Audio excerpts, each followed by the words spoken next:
Dror, de 2.800 metres quadrats de superfície, que permetrà al nostre grup fer un creixement durant els propers anys.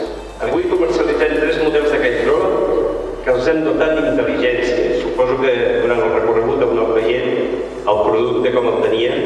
Aquest any tenim previst doblar la fabricació d'unitats d'aquest dron i ha de ser per nosaltres un any d'important creixement i això només s'aconsegueix amb recerca, innovació i tecnologia.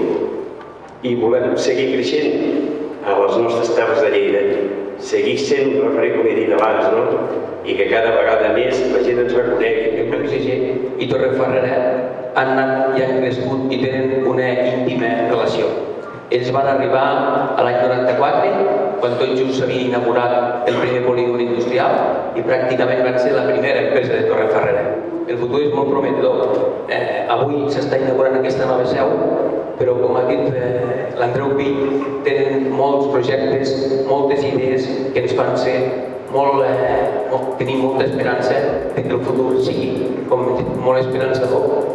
I no ens hem d'enganyar, a Torrefarrera tenim moltes ganes que aquests projectes els tirin endavant, perquè d'aquí ve nous projectes, noves contractacions i més riquesa pel territori i pel nostre poble. És una satisfacció poder compartir tots junts avui amb l'Andreu la inauguració d'aquestes instal·lacions. Tenim d'un temps en què les inauguracions no han estat situacions habituals i per tant sempre que les coses van repuntant i van millorant en aquest sentit, però el missatger, la seva evolució, el seu creixement, ha estat constant. Satisfà moltíssim que en un territori, feia referència a l'Andreu, feia referència també al Joan de la Torre, al Pau de Torrefarrera, en un territori com les comarques de Lleida, en un poble de les comarques de Lleida, s'instal·lin empreses amb equipaments basats en les noves tecnologies.